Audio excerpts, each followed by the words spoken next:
Welcome to Founders Future, a podcast powered by Closers.io, where we dive into the journeys of innovative entrepreneurs and explore the road ahead for them and their companies. I'm your host, Ammar, and in each episode, we uncover the stories behind impactful ventures, the challenges faced along the way, and the strategies driving their future growth. Today, we are absolutely thrilled to be joined by Carlos Ponce, managing partner and podcast producer at People-Bound Marketing, an agency that leverages live video podcasts to connect B2B founders with ideal clients. By capturing authentic conversations in real time, Carlos is helping companies turn one interview into months of compelling content, referral leads, and business growth. Carlos, welcome to Founders Future. Thanks for having me. Appreciate it. I'm excited to dive in. Why don't you start off by taking us on a trip down memory lane? So take us back to before you started your company. What were you doing at the time? And then what was really the motivation behind starting People-Bound Marketing? Absolutely. First of all, I'm going to go back, about 10 years approximately. Back then, I was part of the sales and marketing team at a very large software company, which is now a global company called, I'm not going to mention the name, but it's a huge company. And back then, I was just part of the sales and marketing team, but I was lucky because the company allowed us to you get creative when it comes to initiatives and just come up with ideas and creative ideas. And I think I'm a creative individual. And due to a lack of a better word, I'll say unorthodox. So I like to try new things when I'm doing sales and marketing. Could be anything. Could be from a cartoon, because I'm a cartoonist as well, to doing just creative things. So back then, that was back in the day of Google Hangouts on Air when they came out. So I just had this idea that initially, let me go back a little bit. And I had this idea that it would be great. We had an internal initiative at the company. I met with the guys. A lot of them are like software developers from different parts of Latam. So I coached them in English language communication skills. And so I had this idea one day of, okay, why don't I just bring someone from the outside, like someone they look up to, or maybe from the engineering world, just talk to them for fun. I started doing that. And then suddenly one day I thought, why don't we take this live into the world? And we just, instead of keeping it internal, then we just turn it into a broadcast, like a full-fledged live broadcast to the world. And that was like the aha moment, because I realized that all of a sudden, to make a long story short, I was inviting very interesting guests to this event. I wouldn't even call it a podcast back then, because it was not. It was just an event, live video event. But I realized that I was having great conversations with very interesting people, like from the Mm. tech world. Like, for example, Susan Bennett, the voice of Apple's Siri, I had brought her in to talk and have a chat. And some other people like Vince Cerf, the father of the TCP/IP protocol. So I brought all these people, and that was like the genesis of the idea of a podcast. So we turned that particular internal event into a podcast that is still now going live. That's Now, yeah. And then when I left the company in 2022, I just already had this idea in my mind. Okay, I'm going to turn this into a business. mm, What I did for this company, because I learned the process, I'm just going to offer it as a service. I started and I realized that I was having a lot of fun doing it. In 2022, I launched my company. It's a small endeavor with my kid, with my son as a partner. He's the one in charge of all the more sophisticated technicalities, because for age reasons, he's more apt to be more knowledgeable. But we launched this company. It's called People Bound, and that's what we do. We produce live video interview podcasts that we repurpose. We just sell them as a service, and we work with great companies, small to medium size. We don't have like large corporate, behemoths kind of clients. We prefer to stick like to smaller to medium sized companies. So that's what we do in a nutshell. got it. I appreciate you breaking that down. It sounds like you stumbled upon this by accident, where it was like, hey, this will be a fun thing to do. Why not do this? When it was really that, I know you mentioned an aha moment where you were like, oh, this is actually a revenue stream for Mhm. businesses that I could sell as a service, and then helping them increase their content, their referrals, their business overall. Yeah, okay. There's a couple of things here. First of all, The business idea came from the company itself in which I was. My logical thinking was, I am doing this, I am producing results, I'm generating leads through the podcast, and they are paying me for it. It's okay, Mm, granted, it is a salary, but I was in a salary back then, but they're still paying me and they're seeing results. It yeah, just made sense to me that, okay, just like this company is employing me and is paying me money to do this and generate results, and what's stopping me from finding other companies that are going to do the same thing, but as clients in a client and vendor relationship? yeah, It just made sense. yeah, And so that's I let me know if I answer your question because that's yeah. the focus. That's perfect. And I think that's a great lesson of you saw the inherent value in what you were doing as an employee at the time.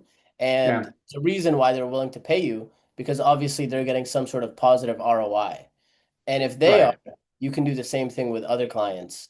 So I would right. love to shift over to give the listeners more context. You Mhm. mentioned small to medium-sized businesses. I'm curious if there's a specific ICP or ideal client profile that you like to go after. So break that down a little bit, and then we can dive into the different offers and services that you provide. Absolutely. Yeah, my ideal client, and I think this is by default because I've been working in technology for almost 20 years in sales and marketing. I'm not an engineer, but I've been in the space for about 20 years. So it just made sense to continue that momentum because I know the space well at a working level. So my ideal client could be anywhere from small to medium size, let's say software development company with operations in the US and Canada and Europe and development facilities in Latam and other places. Companies that are global in nature or that are binational or go beyond just one country. Yep, That's like my sweet spot there with these types of companies and anywhere from 50 people to 200 people. got it. Why That's the SaaS ideal range of companies? people. I'm Yeah. sorry, what was that? Why SaaS companies specifically? No, actually, it's funny because I didn't mention SaaS companies. And let me tell you why. Because SaaS companies, they're basically offering a product that's for the most part is for the general public. And what I do is I'm trying to focus like on a B2B type of scenario. Got So it. I'm focusing on services. For example, there could be a company that offers custom-made software, high-end level software solutions for, let's say, banks or the healthcare industry or the travel industry. So these are very niche type of companies. Yep. And so that's why, and these are like usually larger deals that can benefit from the costs involved and the process involved because it's time consuming of having a podcast produced, Yeah. they just, so that, but SaaS companies are not really my niche. Got it. Yeah, I appreciate you clarifying that because you said software development companies. My mind instantly went to SaaS. So I Yeah. just made that assumption. Um, Yeah. For clarification, let's say software development outsourcing companies, for example, just as an example. Yep. Yeah, and some sort of B2B service. I like that. Yes. Walk us through what are the different offers and services that you provide? So if I'm listening to this and I'm a software development company and I'm like, "Oh, I think I fit your exact profile." How can you help me? What do the different services look like? Actually, it's simple. And I try to boil it down to one single concept. And I always try to keep it as simple as possible is how would you like to spend 30 to 45 minutes of your time? This is like what I usually say to my prospects, right? How would Yep. you like to spend 30 to 45 minutes with your ideal prospect, with your ideal client, and get all the information that you need without having to cold call them and without having to bug them? Actually, you're going to make them feel relevant and important because you're not gonna just pitch them your service. You're gonna invite them as a guest to your Mm, podcast. mm, So the focus is different, right? So you invite my clients invite their clients as guests to the podcast. So they bring them in, and the magic happens when they have that conversation, yeah. and that's where the actual relationship starts. And magic can happen because you can just have a conversation, nurture the relationship, make it a strong one. And that's the first contact that you have instead of just trying to reach them on the Yeah, phone for 30 seconds. for So sure. yeah, The frame of the interaction is completely different, yes, very different. And they're coming on, they're excited to be on, they're excited to share their story. I completely agree with you. Vouch 100% for the yeah, podcast approach. yeah, It's also fun. It's fun to have these conversations. yeah. Yeah, I was gonna say that if I may. One of the reasons why I decided to pursue this path is because I just simply enjoy having conversations. I have a major in communication sciences, so I'm like a natural communicator. That's my where I lean towards. And I just like talking to people. And you know what? In this day and age of so much AI that you cannot really trust what's real, what's not, having a live conversation with someone that you can actually know and prove in real time because you can interact in many different ways that you're actually having a conversation with a human, that's Yeah, added value to the relationship because you cannot AI a human being. No matter how hard they try, you just cannot AI a human being. And I try to stick to that. And I try to find companies that are aligned with that way yes. of thinking. 100%. I think as we move more towards AI being implemented in various aspects of business, people will crave that human touch. And I Yeah. think companies that implement strategies like this will just overall do much, much better. Now, let's say I'm like, okay, Carlos, I love this. Let's sign up. What does a typical client engagement look like in terms of how long we're working together, what you're helping me with? Are you also clipping up the content? What does that look like? Yeah, actually, it's due to the nature of all the moving parts that a video podcast has. You can have a number of arrangements. Like, for example, you can package the services into one package, bronze, silver, and gold, or however, or you can just custom tailor it to each client's needs. For example, you might have someone who just wants you to oversee let's say, the guest development or the scouting plus some production or remote production and stop there. You just hand over the assets. You just hand them Yep. over, right, to their team because they have a marketing team. If they don't have a marketing team, you can tell them, hey, we can help you with that as well. If they have a social media team, then the same thing is you don't have one, okay, no problem. We can help you with that as well. So you tailor the proposal based on each client's needs, interest, bandwidth, because a lot of them might say to you, I really want to have a podcast. I like the idea, but I don't have the bandwidth or the time. So I want Yeah. you to I just want to show up to the event, to the talk, to the conversation on the day of the event. And I just want to have that conversation. I want you to do everything for me. So that's completely turnkey, right? So we also do that. We also turnkey, done for you. But again, it's on a case by case basis. And the way I do it is simple. I have a form that I have my prospects fill out. Is okay, help me out a little bit. Can you please take the time to fill out this form?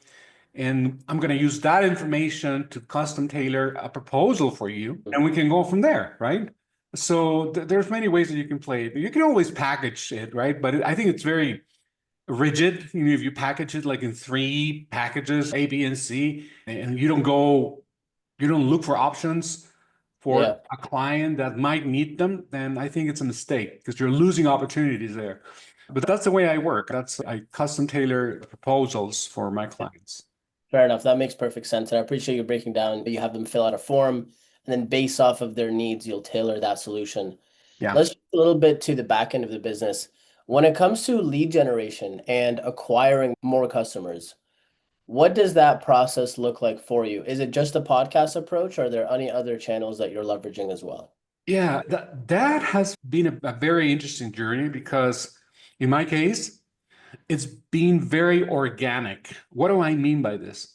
That ever since I started doing this 10 years ago, I through with the passing of time, I managed to build a very nice network of people who started knowing me like from what I was doing, right? So I Yep. developed a lot of relationships. I met a lot of people. And let me just give you a quick example. Let's say about 6 years ago, when I was part of that company, I interviewed someone else on behalf of that company as a guest. So I invited him and I brought him in. I had a conversation. I was the host and everything. We did it. Then fast forward 6 years, and I'm reaching out to them organically because I have them on my network. And I just tell them, hey, Josie, you know what? You remember me from this? Yes. Oh, yeah, Carlos, well, yeah, such and such. Okay, now I'm doing this on my own. Would you like to? How about if we do this same thing, but now we do it for you? But you need to reach a point where you feel confident just being candid from day one because you already know them, right? Or they know who you are. They follow your background or your career, or you're in contact in some way, or because you are in the same industry, and so you're always kept abreast of the relationship. And when you reach out to them, they just know who you are, and they either say yes or no or whatever, or they refer you to someone. So it's been very organic. Honestly, I haven't really done any heavy marketing for myself because of the same reason. It's people just reach out to me like, Mhm. I want to do this. Can you help me? And sure, of course I can. And it's been very organic. And the last thing I want to mention, I know I talk too much, but last thing I want to mention is that another reason why I do it like this is because I don't know if you heard the concept of lifestyle business, and I'm an advocate of lifestyle businesses. So what I mean by this is I want to have fun and I want to grow, I want to make it profitable, but I also want to have time. I want to tailor the business to my vision of the way I want to live my life. So it's intertwined. It's not just the work. It's not just the professional side or the financial side, but it's also the personal side. So it's intertwined with that. So that's why I call it a lifestyle business that is manageable. Like I said, I do want to grow. I have goals, Yeah. but I don't want to build the next unicorn or anything like that. I'm not even close. Actually, I'm on my way out. The less that I can do, and I'm very candid. I want to work with companies. Yes, I want to have clients that are fun to work with. Yeah. Does Fair that make enough. sense? Does That that make makes sense? perfect sense. I think that's a great point, and I think that's something that people can reflect on and people should reflect on. Is what you're building really leading you to the life that you truly want to live, or Mhm. playing someone else's game? Well, they play someone else's game. They look at XYZ individual and they're like, oh, I want to be like this person. But do you really want to be like them? Or is it actually something that you thought of? I'm super curious with the lead gen side. Organic is phenomenal. And the fact that you've networked to that point where you can just get organic leads is fantastic. And I always think that organic are probably the best leads, the highest intent, highest like no trust factor. They know you very well. But one concept that I always like to talk about on this podcast is the idea of predictable lead generation, right? And building some sort of machine where it's like a faucet on and off to Mhm. bringing in more leads. Organic, obviously, it's not like a faucet, right? You can't predict it. It's not always the most consistent depending on how big your audience is. So I'm curious, when you think of predictable lead generation and implementing that, what is your perspective? Okay.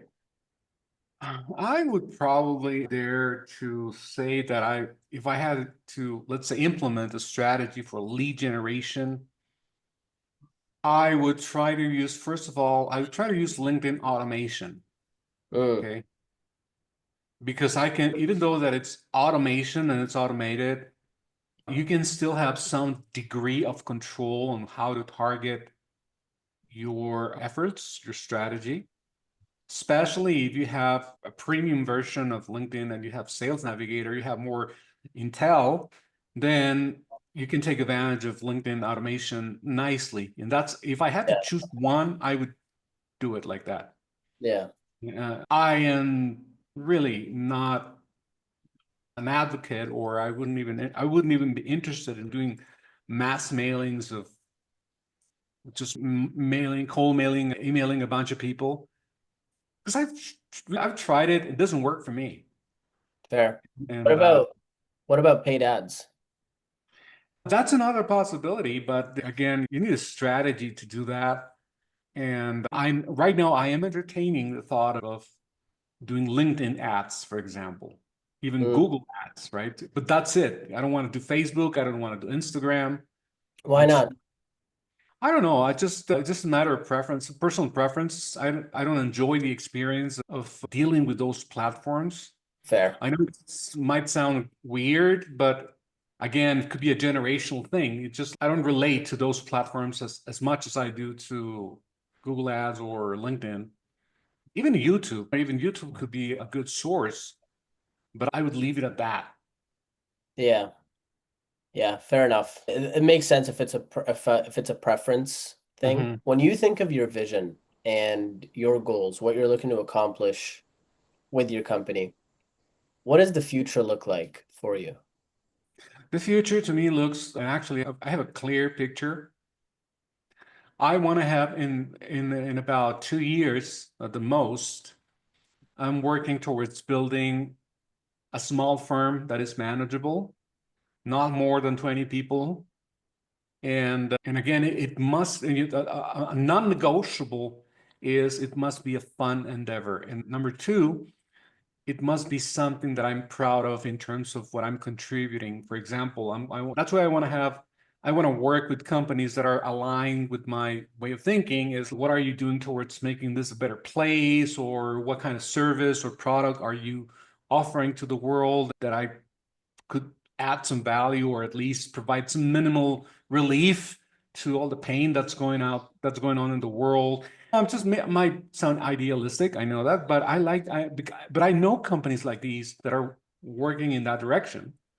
And the ones that I'm involved right now with my clients, I'm very aligned with their ethos because we think the same, we're very similar, and I enjoy working for them. They have a mission.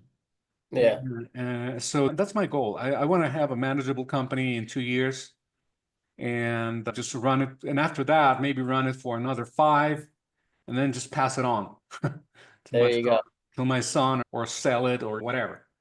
Yeah, But right now, I'm having fun building it. And that's to me, that is important. That is an asset in itself already. 100%. What do you feel like is the biggest challenge you're facing right now as a founder?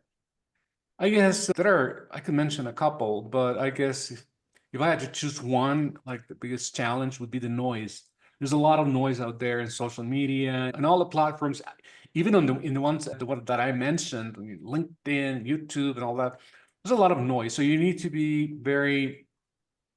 to get creative on how to word your messaging, how to plan Mhm. on your strategy, your keyword, anything that you do in order to get the word out, even the things that you write about, your posts, everything you do must be, I don't know, it's a challenge to stand out.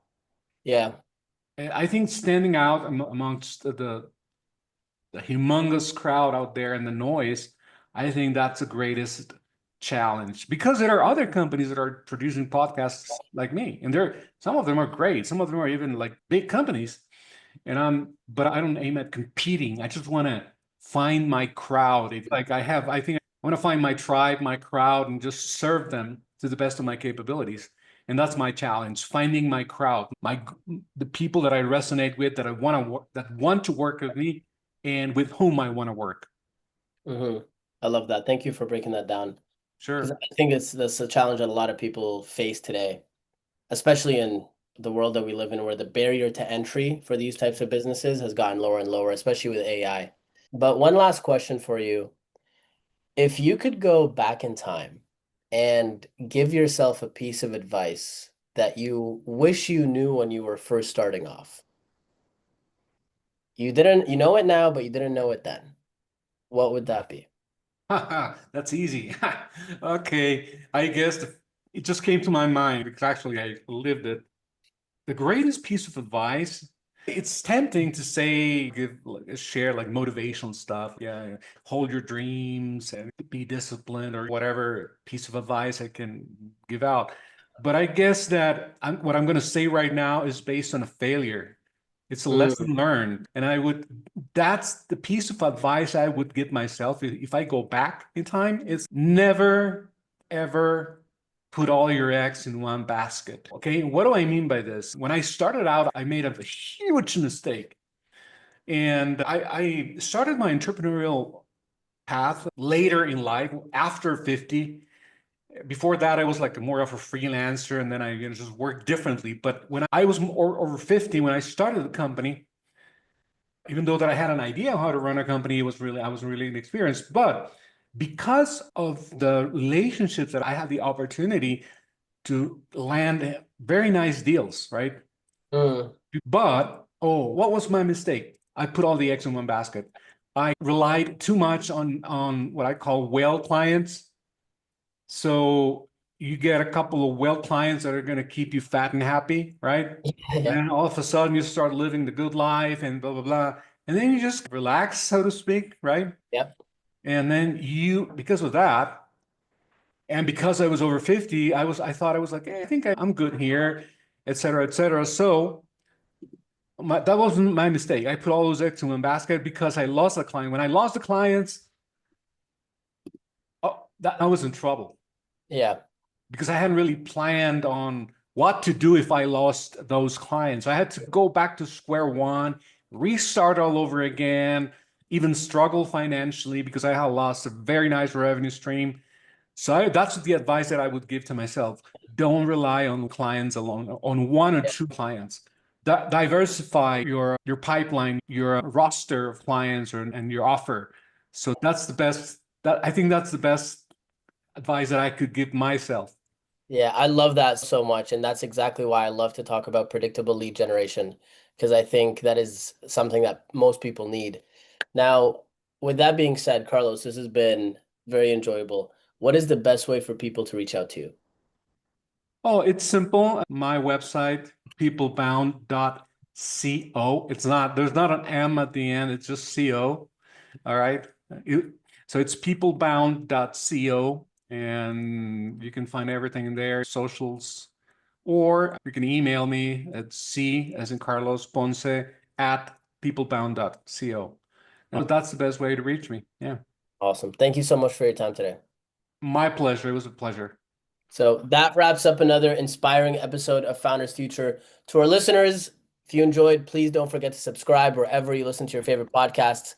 And if you're a business owner and you're looking to scale your business and you're really looking to enhance your sales and marketing efforts, visit closers.io to discover how we can support your growth journey. Until then, keep on climbing.